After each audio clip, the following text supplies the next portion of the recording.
നമസ്കാരം. നമ്മളിന്ന് ഒരു കഥ പറയാൻ പോവുകയാണ്. നിയമങ്ങളെല്ലാം കാറ്റിൽ പറത്തി വാക്കുകൾ കൊണ്ട് ഒരു പുതിയ ലോകം തന്നെ പടുത്തുയർത്തിയ ഒരു കൂട്ടം കവികളുടെ കഥ.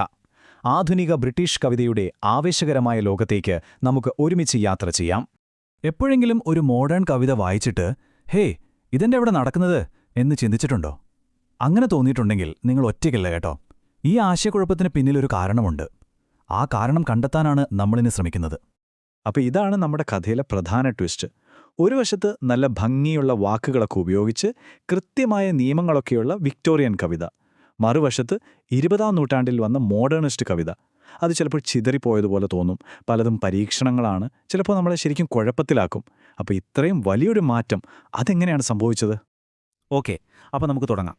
ഈ വിപ്ലവം ശരിക്കും മനസ്സിലാക്കണമെങ്കിൽ അവരാർക്കെതിരെയാണോ പോരാടിയത് എന്ന് നമ്മൾ ആദ്യം അറിയണം. അതായത് ആ പഴയ സ്കൂൾ കവിതയെപ്പറ്റി ഒന്ന് ആലോചിച്ചു നോക്കൂ. 19-ാം നൂറ്റാണ്ടിന്റെ അവസാനം ലോകമാകെ മാറുകയാണ്. വലിയ വലിയ ഫാക്ടറികൾ വരുന്നു, നഗരങ്ങൾ വളരുന്നു, ജീവിതമാകെ പരുക്കനായി. ഈ പുതിയ ലോകത്തിന്റെ യാഥാർത്ഥ്യങ്ങൾ പറയാൻ വിക്ടോറിയൻ കവിതയുടെ ആ മിനുസമുള്ള അലങ്കാര ഭാഷയൊന്നും പോരാതെ വന്നു. അത് കാലത്തിന് ചേരാത്ത ഒന്നായി മാറി. മോഡേണിസം എന്നൊക്കെ പറയുന്ന ഒരു വലിയ മൂവ്മെന്റ് വരുന്നതിനും ഒരുപാട് മുൻപ് ചില ഒറ്റയാന്മാരുണ്ടായിരുന്നു. ഈ വിക്ടോറിയൻ പാരമ്പര്യത്തിന്റെ മതിലുകളിൽ ആദ്യത്തെ വിള്ളലുകൾ വീഴ്ത്തിയവർ. അവരാണ് ഈ വിപ്ലവത്തിന് ശരിക്കും വിത്ത് പാകിയത്. അങ്ങനെയുള്ളൊരു ആളായിരുന്നു റോബർട്ട് ബ്രൗണിംഗ്. അദ്ദേഹത്തിന്റെ കവിതകൾ ഒരു സാധാരണ സംഭാഷണം പോലെയായിരുന്നു. കുറച്ച് സങ്കീർണമാണ്, ഒരു അടുക്കും ചിട്ടയുമില്ലാത്തതുപോലെ തോന്നും. വിക്ടോറിയൻ കവിതയുടെ ആ പെർഫെക്റ്റ് സ്റ്റൈലിൽ നിന്നുള്ള ഒരു വലിയ മാറ്റമായിരുന്നു അത്. ഈയൊരു ശൈലി പിന്നീട് വന്ന ടി.എസ്. എലിയറ്റിനെ പോലുള്ള വലിയ കവികളെ ഒരുപാട് സ്വാധീനിച്ചു. ഇനി വേറൊരാളുണ്ട്, ജെറാഡ് മാൻലി ഹോപ്കിൻസ്. അദ്ദേഹം ഒരു പുതിയ ആശയം കൊണ്ടുവന്നു, ഇൻസ്കേപ്പ്. അതായത് ഓരോ വസ്തുവിനും, അതൊരു പൂവാകട്ടെ മരമാകട്ടെ, അതിന് അതിൻ്റേതായൊരു യുണീക്ക് ഡിസൈനുണ്ട്, ഒരു പ്രത്യേക ഐഡന്റിറ്റിയുണ്ട്. ആ ഒരു തനിമയെ വാക്കുകളിൽ പിടിച്ചെടുക്കുക, അതാണ് കവിയുടെ ജോലി. അപ്പോൾ ഈ ഇൻസ്കേപ്പ് എന്ന ഐഡിയയെ നമുക്ക് ഫീൽ ചെയ്യാൻ സഹായിക്കുന്ന ഒരു എനർജി ഉണ്ടല്ലോ, അതിനെയാണ് അദ്ദേഹം ഇൻസ്ട്രസ് എന്ന് വിളിച്ചത്. ചുരുക്കി പറഞ്ഞാൽ ഹോപ്കിൻസ് ലോകത്തെ കാണാൻ നമുക്കൊരു പുതിയ കണ്ണട തന്നു. അതൊരു ചെറിയ കാര്യമല്ലായിരുന്നു. പഴയ രീതികളിൽ നിന്ന് അതൊരു വലിയൊരു കുതിച്ചുചാട്ടം തന്നെയായിരുന്നു. അതേസമയം തന്നെ വേറെ ചില ഗ്രൂപ്പുകളും വന്നു, ഈസ്തറ്റിസിസം, സിംബിളിസം എന്നൊക്കെ പറഞ്ഞ്. അവരുടെ പോളിസി സിമ്പിളായിരുന്നു: കല കലയ്ക്കു വേണ്ടി മാത്രം, സമൂഹത്തെ നന്നാക്കാനോ സാരോപദേശം പറയാനോ ഉള്ളതല്ല. മനുഷ്യന്റെ മനസ്സിന്റെ ഉള്ളറകളിലേക്ക്, അതിന്റെ ഇരുണ്ട ഭാഗങ്ങളിലേക്ക് വരെ അവർ നോക്കി. ഇതെല്ലാമാണ് പിന്നീട് വരാനിരുന്ന മോഡേണിസത്തിന് ഒരു ബേസ് ഇട്ടുകൊടുത്തത്. 20-ാം നൂറ്റാണ്ടിലേക്ക് കടക്കുമ്പോൾ ഈ ഒറ്റയ്ക്കും തെറ്റയ്ക്കും നിന്നിരുന്ന വിമതരെല്ലാം ഒന്നിക്കാൻ തുടങ്ങി. ചില മൂവ്മെന്റുകളൊക്കെയായി. അതിന്റെ കൂടെ ചരിത്രത്തെ മാറ്റിമറിച്ചൊരു സംഭവം നടന്നു, 1-ാം ലോക മഹായുദ്ധം. അത് കാര്യങ്ങൾ മൊത്തത്തിൽ മാറ്റിമറിച്ചു. അങ്ങനെ വന്നൊരു ഗ്രൂപ്പാണ് ഇമാജിസ്റ്റുകൾ. അവർക്ക് കൃത്യമായ ചില നിയമങ്ങളുണ്ടായിരുന്നു. 3 റൂൾസ്. 1, വളച്ചുകെട്ടില്ലാതെ നേരെ കാര്യത്തിലേക്ക് വരണം. 2, വെറുതെ ഭംഗിക്കു വേണ്ടി ഒരു വാക്കുപോലും ഉപയോഗിക്കരുത്. 3, കവിതയ്ക്ക് ഒരു മ്യൂസിക് ഫീൽ വേണം, അല്ലാതെ കണക്ക് പറഞ്ഞെഴുതിയ പോലെ ആവരുത്. ചുരുക്കി പറഞ്ഞാൽ വിക്ടോറിയൻ കവിതയുടെ നേരെ ഓപ്പോസിറ്റ്. യുദ്ധം അതുവരെ ഉണ്ടായിരുന്ന എല്ലാ വിശ്വാസങ്ങളെയും തകർത്തെറിഞ്ഞു. ഒക്കോപ്പുകളിൽ കിടന്ന് കവികൾ കണ്ടത് മനുഷ്യന്റെ ഭ്രാന്താണ്. അഭീകരമായ സത്യം എഴുതാൻ പഴയ റൊമാൻറ്റിക് ഭാഷയൊന്നും പോരായിരുന്നു. അവർക്ക് പുതിയ വാക്കുകൾ വേണ്ടി വന്നു, കുറച്ചുകൂടി പരുക്കൻ, സത്യസന്ധമായ വാക്കുകൾ. അങ്ങനെയാണ് നമ്മൾ കഥയിലെ സൂപ്പർ സ്റ്റാറുകളിലേക്കെത്തുന്നത്, എസ്രാ പൗണ്ടും ടി.എസ്. എലിയറ്റും. ഇവർ അതുവരെയുണ്ടായിരുന്ന ഈ ചിന്തകളെല്ലാം എടുത്ത് അതിനെ വേറൊരു ലെവലിലേക്ക് കൊണ്ടുപോയി. അങ്ങനെയാണ് നമ്മളിന്ന് ഹൈ മോഡേണിസം എന്നു പറയുന്ന ആ ഒരു സ്റ്റൈൽ ഉണ്ടാകുന്നത്. ഇവരുടെ രീതി എന്തായിരുന്നു? എലിയറ്റിന്റെ ദ വേസ്റ്റ് ലാൻഡ് ഒക്കെ എടുത്താൽ അത് വായിക്കുമ്പോൾ നമുക്ക് തോന്നുക എല്ലാം ചിതറിത്തെറിച്ചുപോയൊരു ലോകത്താണ് നമ്മൾ നിൽക്കുന്നതെന്നാണ്. ആ ഒരു ഫീൽ അതുപോലെ കവിതയിലേക്ക് കൊണ്ടുവരാനാണ് അവർ ശ്രമിച്ചത്. അതായത് ലോകം പൊട്ടിപ്പൊളിഞ്ഞിരിക്കുകയാണെങ്കിൽ കവിതയും അതുപോലെ പൊട്ടിപ്പൊളിഞ്ഞിരിക്കണം. അവരുടെ കവിതകൾ ശരിക്കും ആഴങ്ങളിൽ ഒളിപ്പിച്ചുവച്ച, ഒന്നിനു പിറകെ ഒന്നായി വരുന്ന ചില ചിത്രങ്ങൾ പോലെയായി. അപ്പോ നമ്മൾ ഈ കണ്ട പോലത്തെ കഷ്ണങ്ങളായി മുറിച്ചെഴുതുന്ന സ്റ്റൈലില്ലേ, അത് വെറുമൊരു ഷോ അല്ലായിരുന്നു. ആ ഒരു കാലത്തെ ആളുകളുടെ ചിന്തകളും ജീവിതവും അതുപോലെയായിരുന്നു, ചിതറിപ്പോയതായിരുന്നു. ആ ഒരു ഫീലിംഗ്, ആ ഒരു അനുഭവമാണ് എലിയറ്റ് തന്റെ കവിതയിലൂടെ നമുക്ക് തരാൻ ശ്രമിച്ചത്. പക്ഷേ കഥ ഇവിടെ തീരുന്നില്ല. എപ്പോഴും അങ്ങനെയാണല്ലോ, ഒരു ഐഡിയ വരുമ്പോൾ അതിനെ എതിർക്കാൻ വേറൊരു ഐഡിയ വരും. 1930കളിൽ ഒരു പുതിയ തലമുറ കവികൾ വന്നു. അവർക്ക് എലിയറ്റിന്റെ ഈ സങ്കീർണമായ കവിതയൊന്നും അത്ര പിടിച്ചില്ല. അവർ ചിന്തിച്ചത് വേറൊരു വഴിയായിരുന്നു. ഈ ടേബിളിലൊന്ന് നോക്കിയേ, ആ വ്യത്യാസം ക്ലിയറായിട്ട് കാണാം. WHO പോലുള്ള കവികൾ അവർ പറഞ്ഞു, മിത്തും സൈക്കോളജിയുമൊക്കെ മതി, നമുക്ക് ചുറ്റും നടക്കുന്ന കാര്യങ്ങളെപ്പറ്റി സംസാരിക്കാമെന്ന്. അവർക്ക് സംസാരിക്കേണ്ടിയിരുന്നത് രാഷ്ട്രീയത്തെക്കുറിച്ചായിരുന്നു, സമൂഹത്തെക്കുറിച്ചായിരുന്നു. അതിന് എല്ലാവർക്കും മനസ്സിലാവുന്ന ഒരു ഭാഷ വേണമായിരുന്നു. എന്തുകൊണ്ടാണ് അവരങ്ങനെ ചിന്തിച്ചത്? കാരണം ആ കാലം അത്ര നല്ലതായിരുന്നില്ല. ലോകം സാമ്പത്തികമായി തകർന്നിരിക്കുന്നു, ഫാസിസം തലപൊക്കുന്നു. ഇങ്ങനെയുള്ള പ്രശ്നങ്ങൾ നടക്കുമ്പോൾ ആർക്കും മനസ്സിലാവാത്ത കവിത എഴുതിയിരിക്കുന്നതിൽ എന്തർത്ഥമാണുള്ളതെന്ന് അവർ ചോദിച്ചു. കവിത ആളുകളോട് സംസാരിക്കണം, സമൂഹത്തിലെ പ്രശ്നങ്ങളിൽ ഇടപെടണം, അതിനൊരു ഉപകരണമാകണം എന്നായിരുന്നു അവരുടെ നിലപാട്. അപ്പോൾ നമ്മൾ അവസാനം ഒരു വലിയ ചോദ്യത്തിലേക്കാണ് എത്തുന്നത്. കവിത ഒരു കണ്ണാടി മാത്രമാണോ? പൊട്ടിപ്പൊളിഞ്ഞ ലോകത്തെ അതുപോലെ കാണിച്ചു തരുന്നൊരു കണ്ണാടി? അതോ അതൊരു ചുറ്റികയാണോ? ആ ലോകത്തെ ഇടിച്ചുപൊളിച്ച് പുതിയൊന്നു പഴിയാനുള്ളൊരായുധം? ഒരു കവിയുടെ ജോലി എന്താണ്? കണ്ട കാഴ്ചകൾ റിപ്പോർട്ട് ചെയ്യലാണോ അതോ പുതിയ കാഴ്ചകൾ ഉണ്ടാക്കലാണോ? ഒരുപക്ഷേ ഈ ആധുനിക കവിതയുടെ ചരിത്രം മുഴുവൻ ഈയൊരു ചോദ്യത്തിനുള്ള ഉത്തരം കണ്ടെത്താനുള്ളൊരു യാത്രയായിരുന്നു. ഈയൊരു ചോദ്യം നിങ്ങൾക്കായി വിട്ടുതന്നുകൊണ്ട് ഇന്നത്തെ ഈ വിവരണം നമുക്കിവിടെ അവസാനിപ്പിക്കാം. ചിലപ്പോഴൊക്കെ നമ്മുടെ ലോകം ആകെപ്പാടെ ഒരു കോലാഹലം പോലെ തോന്നാറില്ലേ? 20-ാം നൂറ്റാണ്ടിലെ ഏറ്റവും വലിയ കവികളിലൊരാളായ W.B. യേറ്റ്സിനും അതുപോലെ തന്നെയാ തോന്നിയത്. ഈ ഒരു അരാജകത്വത്തിൽ ഒരർത്ഥം കണ്ടെത്താനായിട്ട് അദ്ദേഹം സ്വന്തമായൊരു പ്രപഞ്ച സിദ്ധാന്തം തന്നെ ഉണ്ടാക്കിയെടുത്തു. അപ്പോൾ വളരെ വിചിത്രവും എന്നാൽ ഗംഭീരവുമായ ആ ആശയത്തിലേക്ക് നമുക്കൊന്ന് ഇറങ്ങിച്ചെല്ലാം. യേറ്റ്സ് സ്വയം ചോദിച്ച ഈ ചോദ്യം ഒരുപക്ഷെ നമ്മളും ഇടയ്ക്കിടെ ചോദിക്കുന്ന ഒന്നായിരിക്കും, അല്ലേ? എല്ലാം ഭയങ്കര വേഗത്തിൽ മാറിക്കൊണ്ടിരിക്കുന്നു, പഴയ വിശ്വാസങ്ങളൊക്കെ തകർന്നടിയുന്നു. ഇങ്ങനെയുള്ളൊരു ലോകത്ത് നമ്മൾ എവിടെയാണ് ഒരർത്ഥം കണ്ടെത്തുക? ഈ ഒരു ആശയക്കുഴപ്പത്തെ നമ്മൾ എങ്ങനെയാണ് അടയാളപ്പെടുത്തുക? ആ വലിയ ചോദ്യത്തിനാണ് കവിയായ വില്യം ബട്ട്ലർ യേറ്റ്സ് ഒരു ഉത്തരം തേടിയത്. വെറും കവിതകൾ മാത്രം പോരാ, ഈ ലോകത്തെ മുഴുവനായിട്ട് ഉൾക്കൊള്ളുന്ന ഒരു വലിയ ദാർശനിക ഭൂപടം തന്നെ വേണമെന്ന് അദ്ദേഹം അങ്ങ് തീരുമാനിച്ചു. അതായത് കലങ്ങിമറിഞ്ഞ ആധുനിക ലോകത്തിന് ഒരു ചട്ടക്കൂടുണ്ടാക്കാനുള്ള ഒരു വലിയ ശ്രമമായിരുന്നു അത്. യേറ്റ്സിന്റെ ഈ വലിയ സിദ്ധാന്തം എവിടെ നിന്നാണ് വന്നതെന്നറിയണമെങ്കിൽ നമ്മൾ ആദ്യം അദ്ദേഹത്തിന്റെ ഉള്ളിലേക്ക് തന്നെ നോക്കണം. കാരണം എന്താന്ന് വെച്ചാൽ അദ്ദേഹത്തിന്റെ മനസ്സിൽ രണ്ട് ലോകങ്ങൾ തമ്മിൽ എപ്പോഴും ഒരു കലഹം നടക്കുന്നുണ്ടായിരുന്നു. ആ കലഹമാണ് എല്ലാറ്റിന്റെയും തുടക്കം. യേറ്റ്സിന്റെ ജീവിതമെന്ന് പറഞ്ഞാല് അത് ശരിക്കും രണ്ട് തുണ്ടായി കീറിയ പോലെയായിരുന്നു. നോക്കൂ, ഒരു സൈഡിലെ അച്ഛന്റെ കൂടെ ലണ്ടനിലെ ആ സാഹിത്യലോകം, എവിടെ നോക്കിയാലും ബുദ്ധിയും യുക്തിയും നിറഞ്ഞ ചർച്ചകൾ. ഇനി നേരെ മറുവശത്തോ, അമ്മയുടെ നാടായ അയർലൻഡിലെ സ്ലൈഗോ. അവിടെയോ നാടോടി കഥകളും കടലിന്റെ ആ ഒരു ശക്തിയും പിന്നെ കുറേ അന്ധവിശ്വാസങ്ങളുമൊക്കെയാണ് ഭരിക്കുന്നത്. അപ്പോ ഈ രണ്ട് ലോകങ്ങളും അദ്ദേഹത്തിന്റെ ഉള്ളിൽ കിടന്ന് എപ്പോഴും ഒരു യുദ്ധം തന്നെയായിരുന്നു. ഈ ഒരു ഉദ്ധരണിയിൽ എല്ലാം വ്യക്തമാണ്. മറ്റുള്ളവരുമായി നമ്മൾ വഴക്കിടുമ്പോൾ ഉണ്ടാകുന്നത് വെറും വാചക കസർത്ത്. പക്ഷേ നമ്മൾ നമ്മളോട് തന്നെ കലഹിക്കുമ്പോഴോ? അപ്പോഴാണ് കവിതയുണ്ടാകുന്നത്. യേറ്റ്സിനെ സംബന്ധിച്ചിടത്തോളം അദ്ദേഹത്തിന്റെ ഉള്ളിലെ ആ സംഘർഷം ഒരു ഭാരമേ ആയിരുന്നില്ല. അതായിരുന്നു അദ്ദേഹത്തിന്റെ സർഗാത്മകതയുടെ യഥാർത്ഥ ഇന്ധനം. ആധുനിക ലോകത്തിന്റെ ഈ ബഹളങ്ങളിൽ നിന്നെല്ലാം രക്ഷപ്പെടാൻ യേറ്റ്സ് ഒരു അഭയം തേടുകയായിരുന്നു. അദ്ദേഹം ആദ്യം തിരിഞ്ഞു നോക്കിയത് സ്വന്തം നാടായ അയർലൻഡിലേക്കാണ്. ഒരുപക്ഷേ അവിടെ ആ മണ്ണിന്റെ കഥകളിൽ ഒരു ക്രമം കണ്ടെത്താൻ പറ്റുമെന്ന് അദ്ദേഹം വിചാരിച്ചു. യേറ്റ്സിന്റെ തന്നെ ഭാഷയിൽ പറഞ്ഞാൽ, ഒരു വൃത്തികെട്ട ആധുനിക വേലിയേറ്റം വന്ന് അദ്ദേഹത്തെ മുക്കിക്കളയുമെന്ന് തോന്നിപ്പോയി. യുക്തിയുടെയും ടെക്നോളജിയുടെയും പണത്തോടുള്ള ആർത്തിയുടെയും ആ ലോകത്ത് നിന്ന് അദ്ദേഹം ഒരു രക്ഷപ്പെടൽ ആഗ്രഹിച്ചു. ആത്മാവ് നഷ്ടപ്പെട്ട ഒരു കാലമായിട്ടാണ് അദ്ദേഹം അതിനെ കണ്ടത്. അതുകൊണ്ട് യേറ്റ്സ് ഒരു ദൗത്യം തുടങ്ങി. ഐറിഷ് സാഹിത്യത്തിന് അതിന്റെ തനതായ ആത്മാവിനെ തിരികെ കൊടുക്കുക. അദ്ദേഹം സ്ലൈഗോയിലെ പ്രകൃതിയെക്കുറിച്ചെഴുതി, പഴയ നാടോടി കഥകളൊക്കെ ശേഖരിച്ചു, മറന്നുപോയ കെൽറ്റിക് വീരന്മാരെ വീണ്ടും ഓർമ്മിപ്പിച്ചു. അതൊരു ചെറിയ കാര്യമല്ല, ഒരു സാംസ്കാരിക വിപ്ലവം തന്നെയായിരുന്നു അത്. പക്ഷേ ഐറിഷ് പുരാണങ്ങൾ ഒരു തുടക്കം മാത്രമായിരുന്നു. യേറ്റ്സിന് അതിലും ആഴത്തിലുള്ള ഉത്തരങ്ങൾ വേണമായിരുന്നു. അങ്ങനെയാണ് അദ്ദേഹം ഭൗതിക ലോകത്തിനും അപ്പുറത്തേക്ക്, അതായത് മാന്ത്രികതയുടെയും നിഗൂഢമായ ചിഹ്നങ്ങളുടെയുമൊക്കെ ലോകത്തേക്ക് തന്റെ അന്വേഷണം വ്യാപിപ്പിച്ചത്. യേറ്റ്സിന് ഈ മാന്ത്രികതയിലുള്ള താൽപര്യം വെറുമൊരു നേരമ്പോക്കായിരുന്നില്ല. ശാസ്ത്രീയ യുക്തിക്ക് ഒരു മറുപടിയായി ആത്മാവ് നടത്തുന്ന ഒരു വിപ്ലവമാണ് അദ്ദേഹം അതിനെ കണ്ടത്. ചുരുക്കി പറഞ്ഞാൽ, ബുദ്ധികൊണ്ടു മാത്രം കാണാൻ കഴിയാത്ത ഒരു സത്യം തേടിയുള്ള യാത്രയായിരുന്നു അത്. ഉദാഹരണത്തിന്, അദ്ദേഹത്തിന്റെ കവിതകളിൽ നിങ്ങളൊരു റോസാപ്പൂവ് കണ്ടാൽ അത് വെറുമൊരു പൂവല്ല. ഈ മാറിക്കൊണ്ടിരിക്കുന്ന ലോകത്ത് ഒരിക്കലും നശിക്കാത്ത ശാശ്വതമായ സൗന്ദര്യത്തിന്റെ ഒരു പ്രതീകമാണത്. ഗൂഢവിദ്യകൾ പഠിപ്പിച്ചിരുന്ന ഒരു രഹസ്യ സംഘത്തിൽ നിന്നാണ് അദ്ദേഹത്തിന് ഈ ചിഹ്നം കിട്ടുന്നത്. അതുപോലെ തന്നെയാണ് ചന്ദ്രനും. അദ്ദേഹത്തിന്റെ കവിതകളിൽ ചന്ദ്രൻ പലപ്പോഴും ക്ഷീണത്തെയും മാറ്റത്തെയും ഒക്കെയാണ് സൂചിപ്പിക്കുന്നത്. ജീവിതം ഒരു ചാക്രിക പ്രക്രിയയാണെന്ന ആശയം അദ്ദേഹത്തെ വല്ലാതെ ആകർഷിച്ചിരുന്നു. ഈ ചിന്തകളൊക്കെയാണ് പിന്നീട് അദ്ദേഹത്തിന്റെ ആ വലിയ സിദ്ധാന്തത്തിന് അടിത്തറയിട്ടത്. എന്നാൽ മാന്ത്രികതയുടെയും പ്രതീകങ്ങളുടെയും ലോകത്ത് മാത്രം ഒതുങ്ങി നിൽക്കാൻ യേറ്റ്സിന് കഴിഞ്ഞില്ല. എന്തുകൊണ്ടാണെന്നോ? കാരണം യഥാർത്ഥ ജീവിതം അതിന്റെ എല്ലാ തീവ്രതയോടും കൂടി അദ്ദേഹത്തിന്റെ വാതിലിൽ വന്ന് മുട്ടാൻ തുടങ്ങി.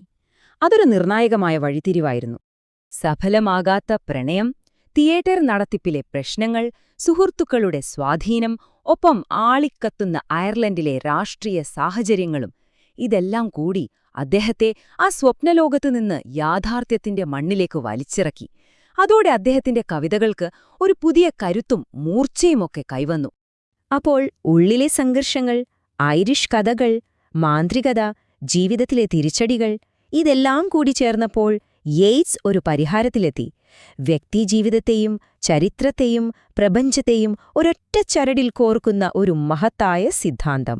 ഈ സിദ്ധാന്തത്തിന്റെ ഉത്ഭവം അതിലും വിചിത്രമാണ് കേട്ടോ. അദ്ദേഹത്തിന്റെ ഭാര്യ ജോർജ് ഒരു തരം അബോധാവസ്ഥയില് എഴുതാൻ തുടങ്ങി. ആ എഴുത്തുകളിൽ നിന്നാണ് അദ്ദേഹത്തിന് തന്റെ സിദ്ധാന്തത്തിന്റെ അടിസ്ഥാന രൂപകങ്ങൾ കിട്ടിയത്. ഈ ആശയങ്ങളെല്ലാം ക്രോഡീകരിച്ചാണ് അദ്ദേഹം എ വിഷൻ എന്ന പുസ്തകം എഴുതിയത്. അദ്ദേഹത്തിന്റെ സിദ്ധാന്തത്തിലെ ആദ്യത്തെ ആശയം മുഖമൂടി അഥവാ ദ മാസ്ക് ആണ്. ഇതൊരു രസകരമായ ആശയമാണ്. നമ്മുടെ യഥാർത്ഥ സ്വഭാവത്തിന്റെ നേർവിപരീതം എന്താണോ അതായിത്തീരാൻ നമ്മൾ ബോധപൂർവം ശ്രമിക്കണം. ഉദാഹരണത്തിന്, ഒരു ഭീരുവായ ആൾ ധൈര്യശാലിയുടെ മുഖമൂടി അണിയണം. ആ ഒരു ശ്രമത്തിലൂടെയാണ് അയാൾ പൂർണ്ണത നേടുന്നത് എന്നാണ് യേറ്റ്സ് പറയുന്നത്. അടുത്തതാണ് ചന്ദ്രന്റെ 28 ഘട്ടങ്ങൾ. യേറ്റ്സിന്റെ അഭിപ്രായത്തിൽ 28 തരം മനുഷ്യരുണ്ട്. ഓരോരുത്തരും ചന്ദ്രന്റെ ഓരോ ഘട്ടത്തെ പ്രതിനിധീകരിക്കുന്നു. അമാവാസിയിലെ ഇരുട്ടിൽ നിന്ന് തുടങ്ങി പൗർണമിയിലെ പൂർണ്ണതയിലെത്തി വീണ്ടും ഇരുട്ടിലേക്ക് മടങ്ങുന്ന ഒരു ജീവിതചക്രമാണിത്. അപ്പൊ ശരി, ഇനി നമുക്ക് അദ്ദേഹത്തിന്റെ സിദ്ധാന്തത്തിലെ ഏറ്റവും വലിയ ആശയത്തിലേക്ക് വരാം. അതാണ് ഗയറുകൾ. സംഭവം ഇതാണ്: ചരിത്രം ഒരിക്കലും ഒരു നേർരേഖയിലല്ല പോകുന്നത്. പകരം പരസ്പരം തുളച്ചു കയറുന്ന രണ്ട് കോണുകൾ അല്ലെങ്കിൽ രണ്ട് സർപ്പിളങ്ങൾ പോലെയാണ്. ഒന്ന് വികസിക്കുമ്പോൾ മറ്റേത് ചുരുങ്ങും. യേറ്റ്സ് പറയുന്നത് ഓരോ 2000 വർഷം കൂടുമ്പോഴും ഒരു യുഗം അതിന്റെ പാരമ്യത്തിലെത്തി തകരും. എന്നിട്ടോ നേരെ വിപരീത സ്വഭാവമുള്ള അടുത്ത യുഗം തുടങ്ങും. അതായത് ഒന്നിന്റെ വളർച്ച എന്ന് പറയുന്നത് മറ്റൊന്നിന്റെ തകർച്ചയുടെ തുടക്കമാണ്. ഈ വരികൾ അദ്ദേഹത്തിന്റെ ലക്ഷ്യം എന്തായിരുന്നുവെന്ന് കൃത്യമായി പറയുന്നുണ്ട്. ആധുനിക ലോകത്തിന്റെ കലങ്ങിമറിഞ്ഞ ആ ഇരുട്ടിലേക്ക് ധൈര്യമായി ഇറങ്ങിച്ചെന്ന് അതിനുള്ളിൽ ഒളിഞ്ഞിരിക്കുന്ന വ്യക്തവും ചിട്ടയുള്ളതുമായ ഒരു രൂപം കണ്ടെത്തുക. ആ അരാജകത്വത്തിന് ഒരു ഘടന നൽകുക. അതായിരുന്നു അദ്ദേഹത്തിന്റെ ലക്ഷ്യം. ഇത് നമ്മളെ ഒരു അവസാന ചോദ്യത്തിലേക്ക് എത്തിക്കുകയാണ്. ഒരുപക്ഷേ യേറ്റ്സിന്റെ ഈ വിചിത്രമായ സിദ്ധാന്തം നമ്മളെല്ലാവരും ചെയ്യുന്ന ഒന്നിന്റെ ഒരു വലിയ പതിപ്പ് മാത്രമാണോ? ഈ ലോകത്തെ മനസ്സിലാക്കാൻ, അതിന്റെ ആശയക്കുഴപ്പങ്ങൾക്കിടയിൽ ഒരു വഴി കണ്ടെത്താൻ നിങ്ങളും നിങ്ങളുടേതായ ചെറിയ സിദ്ധാന്തങ്ങളൊക്കെ ഉണ്ടാക്കുന്നില്ലേ? ഒന്ന് ചിന്തിച്ചു നോക്കൂ. നമസ്കാരം, എല്ലാവർക്കും സ്വാഗതം. ഇന്ന് നമ്മൾ സംസാരിക്കാൻ പോകുന്നത് എക്കാലത്തെയും വലിയ കവികളിലൊരാളായ W.B. യേറ്റ്സിനെക്കുറിച്ചാണ്. അദ്ദേഹത്തിന്റെ കവിതയിലും ജീവിതത്തിലും സംഭവിച്ച ആ ഒരു വലിയ മാറ്റം, അതാണ് നമ്മളിന്ന് നോക്കാൻ പോകുന്നത്. അപ്പോൾ പ്രധാന ചോദ്യം ഇതാണ്: എങ്ങനെയാണ് ഫാന്റസി ലോകത്ത് ജീവിച്ചിരുന്ന ഒരു കവി ഒരു രാജ്യത്തിന്റെ തന്നെ ആത്മാവിന്റെ ശബ്ദമായി മാറുന്നത്? ചരിത്രവുമായി നേർക്കുനേർ നിൽക്കേണ്ടി വന്ന ഒരു മനുഷ്യൻ, അദ്ദേഹത്തിന്റെ ആ യാത്രയിൽ കലയും ജീവിതവുമൊക്കെ എങ്ങനെയാണ് മാറിമറിഞ്ഞത് എന്ന് നമുക്ക് നോക്കാം. നമുക്ക് യേറ്റ്സിന്റെ ആദ്യ കാലഘട്ടത്തിൽ നിന്ന് തുടങ്ങാം. അന്ന് അദ്ദേഹത്തിന്റെ കവിതകൾ പുരാണങ്ങളിലും ഐതിഹ്യങ്ങളിലുമൊക്കെ മുഴുകി നിൽക്കുകയായിരുന്നു. സത്യം പറഞ്ഞാൽ യഥാർത്ഥ ലോകത്തിലെ രാഷ്ട്രീയ പ്രശ്നങ്ങളിൽ നിന്നും കോലാഹലങ്ങളിൽ നിന്നുമൊക്കെ മാറി നിൽക്കാൻ അദ്ദേഹം കവിതയെ ഒരുതരം മറയായി ഉപയോഗിച്ചു. ഇത് അദ്ദേഹം തന്നെ സമ്മതിക്കുന്നുണ്ട്. 1914 പുറത്തിറങ്ങിയ റെസ്പോൺസിബിലിറ്റീസ് എന്ന സമാഹാരത്തിൽ യേറ്റ്സ് പറയുന്നു, തന്റെ ആദ്യകാല കവിതകൾ മനഃപൂർവ്വം ഒരുപാട് അലങ്കാരങ്ങൾ നിറഞ്ഞതും യഥാർത്ഥ ലോകത്തിൽ നിന്ന് ഒരു അകലം പാലിക്കുന്നതുമായിരുന്നുവെന്ന്. അപ്പോൾ ശരിക്കും ഇവിടെ കാണിക്കുന്നത് ഒരു ബോധപൂർവമായ തീരുമാനമാണ്. ആ അലങ്കാരങ്ങളൊക്കെ നിറഞ്ഞ മേലങ്കി അങ്ങ് ഊരിവെച്ചിട്ട് കുറച്ചുകൂടി നേരിട്ടുള്ള യാഥാർത്ഥ്യബോധമുള്ള വെല്ലുവിളി നിറഞ്ഞ ഒരു ശൈലി തിരഞ്ഞെടുക്കുകയായിരുന്നു അദ്ദേഹം. നഗ്നമായ സത്യങ്ങളെ അഭിമുഖീകരിക്കാനുള്ള ഒരു തീരുമാനം തന്നെയായിരുന്നു അത്. അദ്ദേഹം മനഃപൂർവ്വം തന്നെ ഒരുതരം ഒറ്റപ്പെടൽ സ്വീകരിച്ചു. കാരണം അന്നത്തെ രാഷ്ട്രീയ കോലാഹലങ്ങളിൽ നിന്നെല്ലാം മാറി നിന്നാൽ മാത്രമേ ഐറിഷ് സ്വത്വത്തിന്റെ ആത്മാവ് കണ്ടെത്താൻ കഴിയൂ എന്ന് അദ്ദേഹം വിശ്വസിച്ചു. പക്ഷേ ചരിത്രം അദ്ദേഹത്തിനു വേണ്ടി കരുതിവെച്ചത് മറ്റൊന്നായിരുന്നു. ഒരൊറ്റ സംഭവം മതിയായിരുന്നു അദ്ദേഹത്തിന്റെ ഈ അകൽച്ചയെ തകർത്തെറിയാൻ, അതോടൊപ്പം ശക്തമായൊരു പുതിയ കാവ്യശബ്ദത്തിന് ജന്മം നൽകാനും. അത് 1916 ഏപ്രിലിലായിരുന്നു. ഐറിഷ് റിപ്പബ്ലിക്കന്മാർ ബ്രിട്ടീഷ് ഭരണത്തിനെതിരെ ഒരു സായുധ കലാപം തുടങ്ങി. ഈസ്റ്റർ റൈസിംഗ് എന്നറിയപ്പെട്ട ആ സംഭവം ഡബ്ലിനിലെ തെരുവുകളെ രക്തപങ്കിലമാക്കി. അതോടൊപ്പം ഐറിഷ് ചരിത്രത്തെ എന്നേക്കുമായി മാറ്റിമറിക്കുകയും ചെയ്തു. രാഷ്ട്രീയത്തിൽ നിന്നെല്ലാം അകന്നു നിന്നിട്ടും ഈ കലാപവും അതിന്റെ ദാരുണമായ അവസാനവും യേറ്റ്സിനെ വല്ലാതെ ഉലച്ചുകളഞ്ഞു.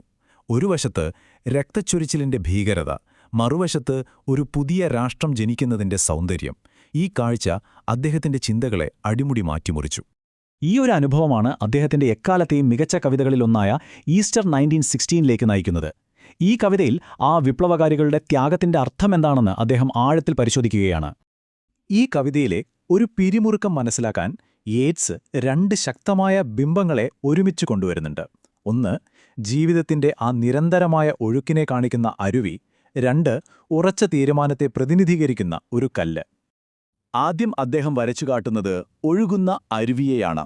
അതായത് പ്രകൃതിയുടെ സ്വാഭാവികമായ, എപ്പോഴും മാറിക്കൊണ്ടിരിക്കുന്ന ഊർജ്ജസ്വരമായ ഒഴുക്ക്. ഇവിടെയെല്ലാം ചലിച്ചുകൊണ്ടിരിക്കുകയാണ്. എന്നാൽ ഈ നിരന്തരമായ ചലനത്തിനിടയിലേക്ക്, അതിന്റെ നടുവിലേക്ക് അദ്ദേഹം മറ്റൊന്നിനെ കൊണ്ടുവരുന്നു. മാറ്റമില്ലാത്ത ഉറച്ച ഒന്ന്. ഈ കല്ലുണ്ടല്ലോ, അത് ആ വിപ്ലവകാരികളുടെ ഹൃദയങ്ങളെയാണ് സൂചിപ്പിക്കുന്നത്.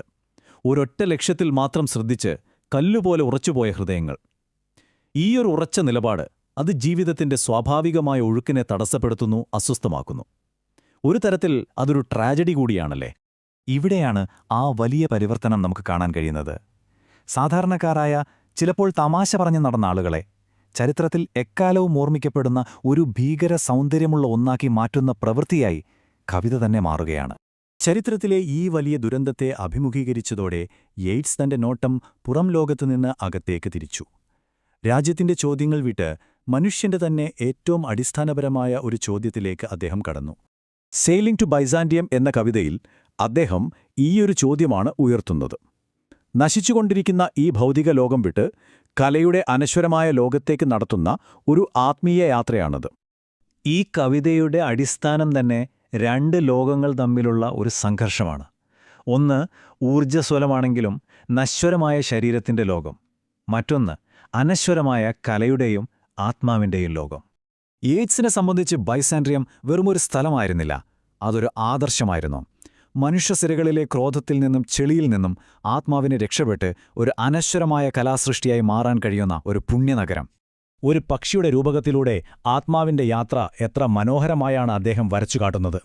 പ്രകൃതിയിലെ ഒരു സാധാരണ ജീവിയിൽ നിന്ന് തുടങ്ങി വാർദ്ധക്യത്തെയും മരണത്തെയും മറികടന്ന് കലയുടെ കാലാതീതമായ ഒരു രൂപമായി അത് പുനർജനിക്കുകയാണ്. അപ്പോൾ യേറ്റ്സിന്റെ ഈ അവിശ്വസനീയമായ കാവ്യയാത്രയിൽ നിന്ന് നമുക്കെന്ത് മനസ്സിലാക്കാം? യേറ്റ്സിന്റെ ജീവിതം നമ്മളെ ഒരു വലിയ കാര്യം പഠിപ്പിക്കുന്നുണ്ട്. മഹത്തായ കല എന്നത് യാഥാർത്ഥ്യത്തിൽ നിന്നുള്ളൊരു ഒളിച്ചോട്ടമല്ല, മറിച്ച് അത് വ്യക്തിപരമായ അനുഭവങ്ങളുടെയും ചരിത്രപരമായ ദുരന്തങ്ങളുടെയും തീച്ചൂളയിൽ നിന്നാണ് രൂപപ്പെടുന്നത്. ചുരുക്കത്തിൽ, പുരാണങ്ങളുടെ കവിയെന്ന നിലയിൽ നിന്ന് കലയും ജീവിതവും, പ്രകൃതിയും ആത്മാവും, ചരിത്രവും അനന്തതയും പോലുള്ള വലിയ വൈരുദ്ധ്യങ്ങളെ ഒരൊറ്റ വരിയിൽ ഉൾക്കൊള്ളാൻ കഴിയുന്ന ഒരാളായി അദ്ദേഹം വളർന്നു. ഇത് നമ്മെ ഒരു അവസാന ചോദ്യത്തിലേക്ക് എത്തിക്കുന്നു. ഏതാണ് കൂടുതൽ ശക്തം? കലയ്ക്ക് പ്രചോദനമാകുന്ന ഒരു ചരിത്ര സംഭവമോ, അതോ ആ സംഭവത്തെ അനശ്വരമാക്കുന്ന കലയോ? യേറ്റ്സ് തെളിയിക്കുന്നത് ഇതാണ്. ചരിത്രത്തിന് ഒരു കലാകാരനെ രൂപപ്പെടുത്താൻ കഴിഞ്ഞേക്കാം, പക്ഷേ ആ ചരിത്രത്തിന് അതിന്റെ യഥാർത്ഥ അർത്ഥം നൽകുന്നത് കലാകാരൻ തന്നെയാണ്. നമസ്കാരം. 20ാം നൂറ്റാണ്ടിലെ ഏറ്റവും പ്രധാനപ്പെട്ട, പക്ഷേ അതേസമയം വായിച്ചെടുക്കാൻ ഏറ്റവും പ്രയാസമുള്ളതെന്ന് പലരും പറയുന്നൊരു കവിതയുണ്ട്. T.S. എലിയറ്റിന്റെ the wasteland. വരൂ, നമുക്കതിന്റെ ഉള്ളറകളിലേക്കൊന്നിറങ്ങിച്ചെല്ലാം. ഈ ഒരൊറ്റ വരി മതി എലിയറ്റ് നമ്മളെ കൊണ്ടുപോകുന്ന ലോകം എങ്ങനെയുള്ളതാണെന്നും മനസ്സിലാക്കാൻ. ഇതൊരു സാധാരണ ലോകമല്ല. നിരാശയും ശൂന്യതയും നിറഞ്ഞ, എന്നാൽ എവിടെയോ ഒരു പ്രതീക്ഷയുടെ തിരുനാളം കാത്തിരിക്കുന്ന ഒരിടം. അപ്പോൾ ഈ കവിത ശരിക്കും മനസ്സിലാകണമെങ്കിൽ ആദ്യം അത് എഴുതപ്പെട്ട കാലഘട്ടത്തിലേക്ക് നമ്മളൊന്ന് പോയി നോക്കണം. 1ാം ലോകമഹായുദ്ധം കഴിഞ്ഞ് എല്ലാം തകർന്ന് തരിപ്പണമായ ഒരു യൂറോപ്പ്. ആ ഒരു പശ്ചാത്തലത്തിലാണ് ഈ കവിത ജനിക്കുന്നത്. ആ ഒരു സമയത്ത് ഇംഗ്ലീഷ് സാഹിത്യത്തിൽ 2 വലിയ ആളുകളുണ്ടായിരുന്നു, യേറ്റ്സും പിന്നെ നമ്മുടെ എലിയറ്റും. അവരെ നമുക്ക് മോഡേണിസത്തിന്റെ 2 സൂപ്പർ സ്റ്റാർസ് എന്നൊക്കെ വേണമെങ്കിൽ പറയാം. ഇവരെ രണ്ടുപേരുമാണ് ഇംഗ്ലീഷ് കവിതയെ മാറ്റിമറിച്ചത്. ശരി, ഇനി നമുക്ക് എലിയറ്റ് എന്ന വ്യക്തിയിലേക്ക് വരാം. ആരായിരുന്നു ഇദ്ദേഹം? ഒരു ബാങ്കിൽ ജോലി ചെയ്യുന്ന, എന്നാൽ കവിതയിലൂടെ ഒരു വിപ്ലവം സൃഷ്ടിച്ച ഒരാൾ. ശരിക്കും വൈരുദ്ധ്യങ്ങൾ നിറഞ്ഞ ഒരു ജീവിതമായിരുന്നു അദ്ദേഹത്തിൻ്റേത്. അദ്ദേഹത്തിന്റെ ജീവിതത്തിലെ ചില പ്രധാനപ്പെട്ട സംഭവങ്ങളുടെ നമുക്കൊന്ന് വേഗത്തിൽ പോയി നോക്കാം, അല്ലേ? അമേരിക്കയിൽ ജനിച്ച് യൂറോപ്പിൽ പഠിച്ച് അവസാനം ബ്രിട്ടീഷ് സാഹിത്യ ലോകത്തിന്റെ നെറുകയിലെത്തിയ ഒരു യാത്ര. ഈ യാത്രയാണ് അദ്ദേഹത്തിന്റെ കവിതകളെ രൂപപ്പെടുത്തിയത്. ഹാർവാർഡിലെ പഠനമാണ് ശരിക്കും എലിയറ്റിന്റെ ജീവിതത്തിൽ ഒരു വഴിത്തിരിവായത്. ബോദ്ലേറെ പോലുള്ള ഫ്രഞ്ച് കവികളെ അദ്ദേഹം പരിചയപ്പെടുന്നത് അവിടെ വെച്ചാണ്. അതായത് വെറുതെ വാക്കുകൾ അർത്ഥം പറയാൻ മാത്രമല്ല, ഒരു ചിത്രം പോലെ, ഒരു സിംബൽ പോലെ ഉപയോഗിക്കാൻ പറ്റുമെന്ന് അദ്ദേഹം മനസ്സിലാക്കി. ഇത് ഇംഗ്ലീഷ് കവിതയ്ക്ക് അതുവരെ അത്ര പരിചിതമല്ലാത്തൊരു വഴിയായിരുന്നു. ഇനി കേൾക്കാൻ പോകുന്നത് കുറച്ചുകൂടി അതിശയിപ്പിക്കുന്നൊരു കാര്യമാണ്. പാശ്ചാത്യ സാഹിത്യത്തിൽ മാത്രം ഒതുങ്ങിയില്ല അദ്ദേഹത്തിന്റെ താൽപ്പര്യം. അദ്ദേഹം സംസ്കൃതം പഠിച്ചു. ഭഗവത്ഗീതയും ഉപനിഷത്തുകളുമൊക്കെ ആഴത്തിൽ മനസ്സിലാക്കി. ഇതെന്തിനാ പഠിച്ചതെന്ന് നിങ്ങൾ ചിന്തിക്കുന്നുണ്ടോ? അല്ലേ? വേസ്റ്റ് ലാൻഡിന്റെ അവസാനം എത്തുമ്പോൾ ഇതിന്റെ പ്രാധാന്യം നമുക്ക് മനസ്സിലാവും.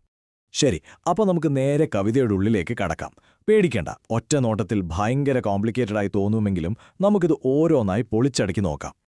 അപ്പോൾ ഈ കവിതയുടെ പ്രധാന തീമെന്ന് പറയുന്നത് തന്നെ ശൂന്യതയാണ്, അല്ലെങ്കിൽ ഒരുതരം വന്ധ്യത. എലിയട്ട് പറയുന്നു, നമ്മൾ ജീവിക്കുന്ന ഈ ആധുനിക ലോകം 3 രീതിയിൽ ഒരു തരിശുഭൂമിയാണ്. 1 ആത്മീയമായി, 2 ധാർമ്മികമായി, പിന്നെ 3 സ്നേഹബന്ധങ്ങളുടെ കാര്യത്തിൽ.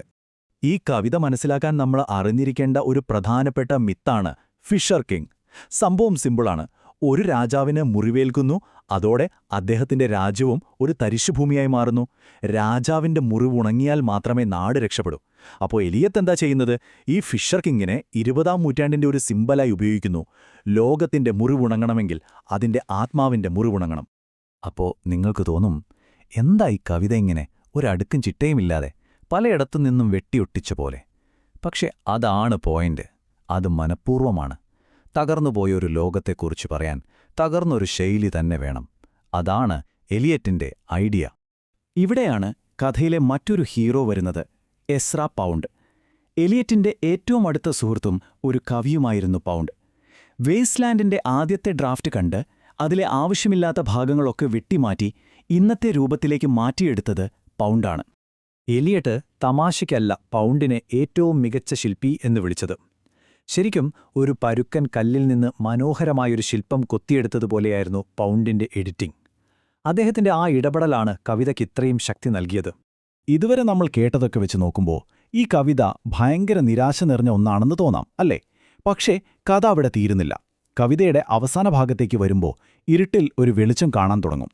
കവിതയുടെ ക്ലൈമാക്സിൽ ഒരു ഇടിമുഴക്കം പോലെ 3 സംസ്കൃത വാക്കുകൾ വരുന്നു ഉപനിഷത്തുകളിൽ നിന്ന്. അതിലാദ്യത്തേത് ദത്ത. അതിന്റെ അർത്ഥം കൊടുക്കുക, ദാനം ചെയ്യുക. ഇടിമുഴക്കം പറയുന്ന രണ്ടാമത്തെ വാക്ക് ദയധ്വം, അതായത് സഹതപിക്കുക, അല്ലെങ്കിൽ മറ്റുള്ളവരുടെ വേദന മനസ്സിലാക്കുക. അവസാനമായി 3-ാമത്തെ വാക്ക് ദമ്യത, സ്വയം നിയന്ത്രിക്കുക, ആത്മനിയന്ത്രണം പാലിക്കുക.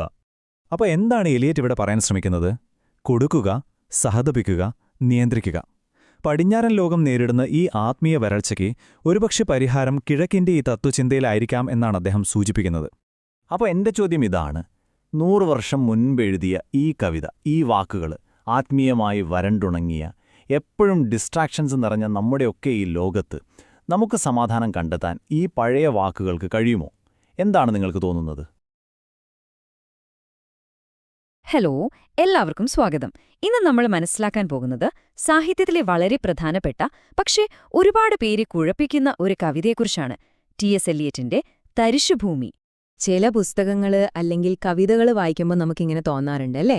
വാക്കുകളൊക്കെ നമ്മുടെ മുന്നിലുണ്ടാകും, പക്ഷെ അതിന്റെ ഉള്ളിലേക്ക് കടക്കാൻ പറ്റാതെ നമ്മൾ നിന്നുപോകും. തരിശുഭൂമി കൃത്യമായും അങ്ങനെയൊരു അനുഭവമാണ്. ലോകം മുഴുവൻ ഇതിനൊരു ഇതിഹാസമായിട്ടാണ് കാണുന്നത്. പക്ഷെ പല വായനക്കാർക്കും ഇതൊരു വലിയ പ്രഹേളികയായിട്ടാണ് തോന്നുന്നത്. പക്ഷേ ഈ കവിതയുടെ പൂട്ടു തുറക്കാനുള്ള ചില താക്കോലുകൾ നമ്മുടെ കയ്യിലുണ്ടെങ്കിലോ? അടുത്ത കുറച്ചു മിനിറ്റുകൾക്കുള്ളിൽ ആ താക്കോലുകൾ ഉപയോഗിച്ച് നമുക്ക് ഈ മഹത്തായ സൃഷ്ടിയിലേക്ക് ഒന്ന് ഇറങ്ങിച്ചെല്ലാം. ശരി, അപ്പോൾ നമുക്ക് നേരെ കാര്യത്തിലേക്ക് കടക്കാം. എന്തുകൊണ്ടാണ് ഈ കവിത ഇത്രയധികം ബുദ്ധിമുട്ടായിട്ട് തോന്നുന്നത്? നമ്മളിത് വായിക്കുമ്പോൾ പലപ്പോഴും ചിന്തകൾ മുറിഞ്ഞു പോകുന്നതുപോലെയും വിഷയങ്ങൾ പെട്ടെന്ന് മാറുന്നതുപോലെയും തോന്നും. എന്നാൽ അതൊരു തെറ്റല്ല. എലിയറ്റ് മനഃപൂർവ്വം ചെയ്ത ഒരു കാര്യമാണത്. ആ കാലഘട്ടത്തിന്റെ ചിതറിപ്പോയ അവസ്ഥയെ കാണിക്കാൻ വേണ്ടിയായിരുന്നു അത്. അപ്പം പ്രധാനപ്പെട്ട കാര്യം ഇതാണ്: ഈ കവിത മനഃപൂർവ്വം സങ്കീർണമാക്കിയതാണ്. എന്നുവെച്ച് വെറുതെ വാക്കുകൾ വാരിവിതറിയതല്ല. ഓരോ വാക്കും ഓരോ വരിയും വളരെ സൂക്ഷ്മമായി ചിന്തിച്ച് ചേർത്തതാണ്. ഈ ബുദ്ധിമുട്ടും അതിലെ വൈദഗ്ധ്യവും ഒരുമിച്ചാണ് പോകുന്നത്. എലിയറ്റ് നമ്മളെ വെറുതെ കൺഫ്യൂഷനാക്കുകയല്ല, ആധുനിക ജീവിതത്തിന്റെ സങ്കീർണത അതേപോലെ നമുക്ക് കാട്ടിത്തരികയാണ്. ഈ കവിത മനസ്സിലാക്കാനുള്ള നമ്മുടെ ആദ്യത്തെ താക്കോൽ എന്താണെന്ന് നോക്കാം. അത് എലിയറ്റ് ഓർമ്മകളെയും ചിന്തകളെയും കൈകാര്യം ചെയ്യുന്ന രീതിയാണ്. ഈ വാക്കുകളൊന്ന് ശ്രദ്ധിക്കൂ. എലിയറ്റിന്റെ കവിതയെ പലപ്പോഴും വിശേഷിപ്പിക്കുന്നത് ഇങ്ങനെയാണ്. അതായത്, ചിന്തകൾ ഒന്നിനു പുറകെ ഒന്നായി ഒരു പുഴ പോലെ ഒഴുകി നീങ്ങുന്നതുപോലെ. സാഹിത്യത്തിൽ ഇതിന് സ്ട്രീം ഓഫ് തോട്ട് എന്ന് പറയും. സിമ്പിളായി പറഞ്ഞാൽ, നമ്മുടെ മനസ്സെങ്ങനെയാണോ പ്രവർത്തിക്കുന്നത്, ഒരു ചിന്തയിൽ നിന്ന് പെട്ടെന്ന് വേറൊരു ഓർമ്മയിലേക്ക് ചാടുന്നത്, അതുപോലെയാണ് എലിയറ്റ് ഈ കവിത എഴുതിയിരിക്കുന്നത്. നമുക്കിതൊന്ന് സങ്കൽപ്പിച്ചു നോക്കാം. എലിയറ്റിന്റെ മനസ്സിൽ ഒരു പഴയ കവിതയുടെ വരി പെട്ടെന്ന് തെളിഞ്ഞുവരുന്നു. അതിന്റെ കൂടെ തന്നെ തികച്ചും വ്യത്യസ്തമായ വേറൊരു പ്രധാനപ്പെട്ട ആശയവും മിന്നിമറയുന്നു. ഈ പഴയ ഓർമ്മയും പുതിയ ആശയവും വർത്തമാനകാലത്തെ ഒരു അനുഭവവുമായിട്ട് കൂടിച്ചേരുന്നു. കണ്ടില്ലേ? ഇങ്ങനെയുള്ള ചിന്തകളുടെ ഒരു പ്രവാഹമാണ് തരിശുഭൂമി. ഇനി നമുക്ക് രണ്ടാമത്തെ താക്കോലിലേക്ക് പോകാം. ഇത് സമയത്തെക്കുറിച്ചുള്ള എലിയറ്റിന്റെ വളരെ സവിശേഷമായ ഒരു കാഴ്ചപ്പാടാണ്. എലിയറ്റ് തന്റെ മറ്റൊരു കവിതയിൽ എഴുതിയ ഈ വരികൾ കേൾക്കുമ്പോൾ ചിലപ്പോഴൊന്ന് കൺഫ്യൂഷനാവും. പക്ഷെ ഇത് വളരെ പ്രധാനപ്പെട്ട ഒന്നാണ്. ലളിതമായി പറഞ്ഞാൽ, എലിയറ്റിനെ സംബന്ധിച്ചിടത്തോളം സമയം ഒരു നേർരേഖയല്ല. ഭൂതകാലം നമ്മുടെ ഓർമ്മകളിലൂടെ വർത്തമാനകാലത്ത് ജീവിക്കുന്നു. നമ്മുടെ വർത്തമാനകാലം ഭാവിയെ രൂപപ്പെടുത്തുന്നു. അപ്പോ എല്ലാം പരസ്പരം ബന്ധപ്പെട്ടാണ് കിടക്കുന്നത്. ഈ ആശയം വ്യക്തമാക്കാൻ തേംസ് നദിയെക്കുറിച്ചുള്ള കവിതയിലെ ഒരു ഭാഗം നോക്കാം. നൂറ്റാണ്ടുകൾക്കു മുൻപ് സ്പെൻസർ എന്ന കവി കണ്ട അതേ നദിയാണ്. എലിയറ്റിന്റെ കാലത്തെ ലണ്ടനിലൂടെ ഒഴുകുന്ന അതേ നദിയാണ്. ഇന്ന് നമ്മൾ സാഹിത്യത്തിലൂടെ അറിയുന്ന അതേ നദിയുമാണ്. കണ്ടില്ലേ? ഒരേ നദി, പക്ഷേ പല കാലങ്ങളെ ഒരുമിപ്പിക്കുന്നു. ശരി, ഇപ്പോൾ നമ്മുടെ കയ്യിൽ രണ്ട് താക്കോലുകളുണ്ട്. ഓർമ്മയുടെ പ്രവാഹവും സമയത്തെക്കുറിച്ചുള്ള ഈ ആശയവും. നമുക്കിതുപയോഗിച്ച് കവിതയുടെ ഏറ്റവും പ്രശസ്തമായ ആ ആദ്യ വരികളെ ഒന്ന് തുറന്നു നോക്കിയാലോ? കവിത തുടങ്ങുന്നത് തന്നെ നമ്മളെ ഒന്ന് ഞെട്ടിച്ചുകൊണ്ടാണ്. സാധാരണ വസന്തത്തിന്റെയും സന്തോഷത്തിന്റെയും മാസമായ ഏപ്രിലിനെ എന്തിനാണ് എലിയറ്റ് ഒരു ക്രൂരമായ മാസമെന്ന് വിളിക്കുന്നത്? ഇതിന്റെ ഉത്തരം രസകരമാണ്. പഴയ ഇംഗ്ലീഷ് കവിയായ ചോസർ ഏപ്രിലിനെ സന്തോഷത്തിന്റെ മാസമായാണ് കണ്ടിരുന്നത്. എലിയറ്റ് മനഃപൂർവ്വം അതിനെ തലകീഴായി പറയുന്നു. കാരണം തരിശുഭൂമിയിലെ മനുഷ്യർക്ക് പുതിയ തുടക്കങ്ങൾ നൽകുന്ന വസന്തം പഴയ വേദനിപ്പിക്കുന്ന ഓർമ്മകളെ തിരികെ കൊണ്ടുവരുന്നതുകൊണ്ട് അതൊരു ക്രൂരമായ അനുഭവമായി മാറുന്നു. ഏപ്രിലിനെക്കുറിച്ച് പറഞ്ഞ ഉടനെ കവിത പെട്ടെന്നൊരു കുട്ടിക്കാല ഓർമ്മയിലേക്ക് ചാടുന്നു. ഇത് വിഷയത്തിൽ നിന്ന് പെട്ടെന്നൊരു മാറ്റം പോലെ തോന്നുന്നില്ലേ? പക്ഷേ ഇത് യാദൃച്ഛികമല്ല. ഓസ്ട്രിയൻ പ്രഭുകുടുംബത്തിലെ ഒരംഗമായിരുന്ന കൗണ്ടസ് മേരിയുമായി എലിയറ്റ് സംസാരിച്ചതിൽ നിന്നാണ് ഈ വരികൾ വരുന്നത്. ഒന്നാം ലോക മഹായുദ്ധത്തിനു മുൻപുള്ള യൂറോപ്പിലെ ലക്ഷ്യമില്ലാത്ത ആഡംബരം നിറഞ്ഞ പ്രഭുജീവിതത്തെയാണ് ഈയൊരൊറ്റ ഓർമ്മയിലൂടെ എലിയറ്റ് വരച്ചുകാട്ടുന്നത്. അപ്പോൾ നോക്കൂ, നമ്മുടെ രണ്ട് താക്കോലുകളും ഇവിടെ ഒരുമിച്ച് പ്രവർത്തിക്കുന്നത്. ഓർമ്മ എന്ന ആദ്യത്തെ താക്കോൽ നമ്മളെ ഒരു വിഷയത്തിൽ നിന്ന് മറ്റൊന്നിലേക്ക് കൊണ്ടുപോകുന്നു. സമയം എന്ന രണ്ടാമത്തെ താക്കോൽ വർത്തമാനകാലത്തെ ഭൂതകാലവുമായി താരതമ്യം ചെയ്ത് നമുക്ക് പുതിയ അർത്ഥങ്ങൾ നൽകുന്നു. അപ്പോൾ ഈ കവിത കേവലം മനസ്സിലാക്കാൻ പ്രയാസമുള്ള വരികളുടെ ഒരു കൂട്ടമല്ല. അതിന് വളരെ ആഴത്തിലുള്ള ഒരു സന്ദേശം തന്നെയുണ്ട്. ഇതാണ് കവിതയുടെ ഹൃദയം. ഒന്നാം ലോക മഹായുദ്ധത്തിനു ശേഷമുള്ള യൂറോപ്പിന്റെ ആത്മീയവും സാംസ്കാരികവുമായ തകർച്ചയെക്കുറിച്ചുള്ള ശക്തമായൊരു സന്ദേശമായിരുന്നു അത്. വിശ്വാസം നഷ്ടപ്പെട്ട, ലക്ഷ്യമില്ലാതെ അലയുന്ന ഒരു തലമുറയുടെ വേദനയാണ് എലിയറ്റ് അതിലൂടെ വരച്ചുകാട്ടിയത്. നമുക്ക് ഈയൊരു ചോദ്യത്തോടെ അവസാനിപ്പിക്കാം. എലിയറ്റിന്റെ കവിത അദ്ദേഹത്തിന്റെ കാലഘട്ടത്തിന്റെ ഒരു നേർക്കാഴ്ചയായിരുന്നു. ഇന്നത്തെ നമ്മുടെ ലോകത്തിന്റെ ഒരു തരിശുഭൂമി എഴുതുകയാണെങ്കിൽ അതിൽ എന്തൊക്കെയായിരിക്കും പ്രതിഫലിക്കുക? ഇതൊന്ന് ചിന്തിച്ചു നോക്കൂ.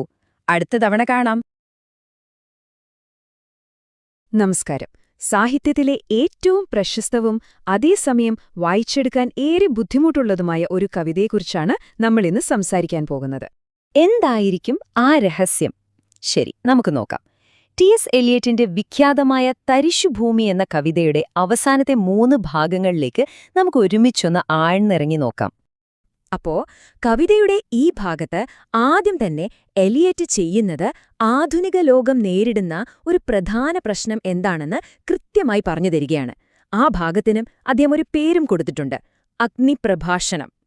എലിയറ്റ് പറയുന്നത് എന്താണെന്ന് വെച്ചാൽ, ഇന്നത്തെ ലോകം അത് ശരിക്കും ലക്ഷ്യമില്ലാത്ത, ഒരു പ്രയോജനവുമില്ലാത്ത ആഗ്രഹങ്ങളുടെ തീയിൽപ്പെട്ട് എരിയുകയാണെന്നാണ്. ഈ ഒരു ആശയം കവിതയുടെ കേന്ദ്രബിന്ദുവാക്കാൻ അദ്ദേഹം ബുദ്ധന്റെ ഈ പ്രഭാഷണം കടമെടുക്കുകയാണ്. ഈ ആശയം നമുക്ക് ശരിക്കും മനസ്സിലാക്കിത്തരാൻ എലിയറ്റ് ആദ്യം നമ്മളെ കൂട്ടിക്കൊണ്ടുപോകുന്നത് 16-ാം നൂറ്റാണ്ടിലെ പ്രശസ്ത കവി എഡ്മണ്ട് സ്പെൻസറിന്റെ അടുത്തേക്കാണ്. സ്പെൻസറിന്റെ തേംസ് നദിയെന്ന് പറഞ്ഞാൽ അത് പ്രണയത്തിന്റെയും ആഘോഷങ്ങളുടെയുമൊക്കെ ഒരു പ്രതീകമായിരുന്നു. പക്ഷേ എലിയറ്റ് ആ മനോഹരമായ ചിത്രം ഒറ്റയടിക്ക് കീറിക്കളയുകയാണ്. സ്പെൻസറിന്റെ ആ റൊമാന്റിക് കാലത്തിൽ നിന്ന് നേരെ 20-ാം നൂറ്റാണ്ടിലെ ലണ്ടനിലേക്ക് വരുന്നു. ഇവിടത്തെ തേംസ് നദി മാലിന്യം നിറഞ്ഞതാണ്, ആളൊഴിഞ്ഞതാണ്. അവിടെ പ്രണയമില്ല, ജീവനില്ല, ശരിക്കും ഒരു ജീർണിച്ച അവസ്ഥ മാത്രം. ഈ ആത്മീയമായ ശൂന്യത എത്രത്തോളം ആഴത്തിലുള്ളതാണെന്ന് കാണിച്ചു തരാൻ എലിയറ്റ് നമുക്ക് മുന്നിൽ ഒരു ഗൈഡിനെ കൊണ്ടുവരുന്നുണ്ട്. എല്ലാം കണ്ടറിഞ്ഞ ഒരു നിശ്ശബ്ദ സാക്ഷി. ഈ പ്രവാചകന്റെ കണ്ണുകളിലൂടെ നമ്മൾ കാണുന്നത് ആധുനിക മനുഷ്യന്റെ ആത്മാവില്ലായ്മയുടെ ഒരു നേർക്കാഴ്ചയാണ്. ലണ്ടനിലെ ഒരു സാധാരണ ഫ്ളാറ്റിൽ നടക്കുന്ന സ്നേഹത്തിന്റെ ഒരു തരി പോലുമില്ലാത്ത ഒരു കൂടിക്കാഴ്ച. ടൈറേസ്യസ് ആണും പെണ്ണുമായി ജീവിച്ചതുകൊണ്ട് മനുഷ്യന്റെ എല്ലാ അനുഭവങ്ങളും കണ്ടിട്ടുള്ള ആളാണ്.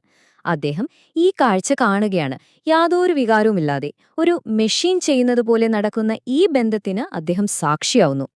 അപ്പോൾ മനസ്സിലാക്കേണ്ട പ്രധാന കാര്യം ഇതാണ്: ഇവിടെ ആ ശാരീരിക ബന്ധത്തിനല്ല പ്രാധാന്യം, മറിച്ച് അതിലെ വൈകാരികമായ ശൂന്യതയ്ക്കാണ്. അതൊരു പ്രണയബന്ധമല്ല, വെറുമൊരു ഇടപാട് മാത്രം. എലിയറ്റിനെ സംബന്ധിച്ചിടത്തോളം ആധുനിക ലോകത്തിലെ ഒട്ടുമിക്ക മനുഷ്യബന്ധങ്ങളുടെയും ഒരു പ്രതീകം കൂടിയാണിത്. ഇവിടെയാണ് നമ്മൾ എലിയറ്റിന്റെ ആ ഒരു ബ്രില്യൻസ് കാണുന്നത്. അദ്ദേഹം 2 വ്യത്യസ്ത സംസ്കാരങ്ങളെ, പൗരസ്ത്യ പാശ്ചാത്യ ചിന്തകളെ ഒരുമിപ്പിക്കുകയാണ്. ഒന്നാലോചിച്ചു നോക്കും, ആയിരക്കണക്കിന് വർഷങ്ങൾക്കും കിലോമീറ്ററുകൾക്കും അപ്പുറം ഗൗതമബുദ്ധനും വിശുദ്ധ അഗസ്റ്റിനും ഒരേ സത്യം കണ്ടെത്തി എന്ന് എലിയറ്റ് പറയുന്നു. നിയന്ത്രണമില്ലാത്ത കാമം ആത്മാവിനെ ദഹിപ്പിക്കുന്ന ഒരു തീയാണ്. ഈ ഒരാശയം ഉറപ്പിക്കാനാണ് എലിയറ്റ് ഈ 2 പേരെയും ഒരുമിച്ചു കൊണ്ടുവരുന്നത്. അതെ, ഇതാണ് അടുത്ത ചോദ്യം. ഈ തീയിൽ നിന്ന് രക്ഷപ്പെടാൻ എന്തെങ്കിലും വഴിയുണ്ടോ? ഈ ചോദ്യത്തോടെ കവിത നമ്മളെ ഒട്ടും പ്രതീക്ഷിക്കാത്ത ഒരു ദിശയിലേക്ക് കൊണ്ടുപോവുകയാണ്. ശരി, ഇനി നമ്മൾ കവിതയിലെ ഏറ്റവും ചെറിയ പക്ഷേ ഏറ്റവും നിർണായകമായൊരു ഭാഗത്തേക്കാണ് പോകുന്നത്. ഇതൊരു വഴിത്തിരിവാണ്, ഒരു മുന്നറിയിപ്പാണ്. ഈ ഭാഗത്ത് നമ്മൾ ഫ്ലേബാസ് എന്നൊരു ഫിനീഷ്യൻ നാവികനെ പരിചയപ്പെടുന്നു. ഒരു കച്ചവട യാത്രയ്ക്കിടെ കടലിൽ മുങ്ങിമരിച്ച ഒരാളാണ് ഈ ഫ്ലേബാസ്. എന്നാൽ ഫ്ലെബാസിന്റെ മരണം വെറുമൊരു ദുരന്തമല്ല, അതൊരു സിംബോളിക് ശുദ്ധീകരണമാണ്. ജീവിതം മുഴുവൻ ലാഭവും നഷ്ടവും മാത്രം നോക്കി അഹംഭാവത്തിൽ ജീവിച്ചു തീർത്ത ഒരാളുടെ അന്ത്യം. എലിയറ്റ് പറയുന്നതിതാണ്: ഇങ്ങനെയൊരു മുങ്ങിമരണത്തിലൂടെയല്ലാതെ, അതായത് ആ പഴയ ജീവിതത്തെ പൂർണ്ണമായി ഉപേക്ഷിക്കാതെ, ഒരു പുതിയ ആത്മീയ ഉണർവ് സാധ്യമല്ല. അപ്പോൾ ലോകത്തിന്റെ അസുഖം എന്താണെന്ന് പറഞ്ഞു, അതിനൊരു ശുദ്ധീകരണത്തിന്റെ വഴിയും കാണിച്ചു തന്നു. ഇനി കവിതയുടെ അവസാന ഭാഗത്ത് എലിയറ്റ് ഒരു പരിഹാരം നിർദ്ദേശിക്കുകയാണ്. പക്ഷേ ആശ്വാസമായി വരുന്നത് പ്രതീക്ഷയുടെ മഴയല്ല, മറിച്ച് ഒരു ദൈവീക സന്ദേശം പോലെ മുഴങ്ങുന്ന ഇടിമുഴക്കമാണ്. ഒന്ന് സങ്കൽപ്പിച്ചു നോക്കൂ, വരണ്ടുണങ്ങി ജീവനില്ലാത്ത ഒരു ഭൂമി, അതിനു മുകളിൽ ആകാശത്തൊരു ഇടിമുഴക്കം. അതൊരു ശബ്ദമായി മാറുന്നു, പിന്നെ ഒരു വാക്കായി മാറുന്നു, ദ. ഈ വാക്ക് എലിയറ്റ് എടുത്തിരിക്കുന്നത് ബൃഹദാരണ്യക ഉപനിഷത്തിൽ നിന്നാണ്. ദത്ത എന്നാൽ നൽകുക, സ്വാർത്ഥത ഉപേക്ഷിച്ച് മറ്റൊരാൾക്ക് വേണ്ടി സ്വയം സമർപ്പിക്കുക. ഓർക്കുന്നില്ലേ, നേരത്തെ നമ്മൾ കണ്ട ടൈപ്പിസ്റ്റിന്റെയും ക്ലർക്കിന്റെയും ബന്ധത്തിൽ ഇല്ലാതിരുന്നത് ഇതാണ്. അതുകൊണ്ടുതന്നെ ആധുനിക ലോകത്തിലെ സ്വാർത്ഥതയ്ക്കുള്ള ആദ്യത്തെ മറുമരുന്ന് ഇതാണ്. ആകാശത്ത് വീണ്ടും ആ ശബ്ദം മുഴങ്ങുകയാണ്, ദാ. രണ്ടാമത്തെ വാക്കാണ് ദയാത്വം. അതിന്റെ അർത്ഥം സഹതപിക്കുക എന്നാണ്. അതായത് ഞാൻ എന്റേത് എന്ന സ്വാർത്ഥതയുടെ തടവറയിൽ നിന്ന് പുറത്തുവന്ന് മറ്റുള്ളവരുടെ വേദന മനസ്സിലാക്കുക. ഇങ്ങനെ സഹാനുഭൂതിയോടെ നമ്മൾ മറ്റുള്ളവരുമായി ബന്ധം സ്ഥാപിക്കുമ്പോൾ ആ തരിശുഭൂമിയിലെ ഒറ്റപ്പെടലിനൊരു അവസാനമാകും. എന്നിട്ട് ഇടിമുഴക്കത്തിന്റെ മൂന്നാമത്തെയും അവസാനത്തെയും കൽപ്പനയെത്തുന്നു. അവസാനത്തെ വാക്ക് ദമ്യത അഥവാ നിയന്ത്രിക്കുക എന്നാണ്. നമ്മുടെ സ്വന്തം ഇന്ദ്രിയങ്ങളെയും വികാരങ്ങളെയും നിയന്ത്രിക്കുക. ബുദ്ധൻ മുന്നറിയിപ്പ് നൽകിയ ആ ആഗ്രഹങ്ങളുടെ തീയെ അണയ്ക്കാനുള്ള വഴി ഇതാണ്. ഈ ആത്മനിയന്ത്രണത്തിലൂടെ മാത്രമേ ഓരോ വ്യക്തിക്കും ഉള്ളിൽ സമാധാനവും ഒരു ചിട്ടയും കൊണ്ടുവരാൻ കഴിയൂ. അപ്പോൾ ഇതാണ് ആ 3 കാര്യങ്ങൾ: നൽകുക, സഹതപിക്കുക, നിയന്ത്രിക്കുക. ഇവ മൂന്നും പരസ്പരം ബന്ധപ്പെട്ടിരിക്കുകയാണ്, അല്ലേ? ആത്മനിയന്ത്രണം നമ്മളെ സഹാനുഭൂതിയിലേക്ക് നയിക്കും. സഹാനുഭൂതി നിസ്വാർത്ഥമായ സമർപ്പണത്തിലേക്കും. ഇത് മൂന്നും ചേരുമ്പോഴാണ് തകർന്ന ഒരു ലോകത്തെ വീണ്ടെടുക്കാനുള്ള എലിയറ്റിന്റെ ആ പ്രതിവിധി പൂർണ്ണമാകുന്നത്. അവസാനം കവിത അവസാനിക്കുന്നത് ശാന്തിഹ് ശാന്തിഹ് ശാന്തിഹ് എന്ന സംസ്കൃത മന്ത്രത്തോടെയാണ്. വാക്കുകൾക്കപ്പുറമുള്ള സമാധാനം എന്നിതിനെ നമുക്ക് മനസ്സിലാക്കാം. അങ്ങനെ ആധുനിക ലോകത്തിന്റെ തകർച്ചയുടെയും ശൂന്യതയുടെയും ഒരു വലിയ ചിത്രം വരച്ചു കാട്ടിയ ശേഷം എലിയറ്റ് നമുക്ക് പൂർണ്ണമായ ഒരു പരിഹാരം തരുന്നില്ല. പക്ഷേ സമാധാനത്തിലേക്കുള്ള ഒരു പാതയുണ്ട് എന്ന നേരിയ പ്രതീക്ഷയുടെ വെളിച്ചം നൽകിക്കൊണ്ട് അദ്ദേഹം ഈ കവിത അവസാനിപ്പിക്കുന്നു.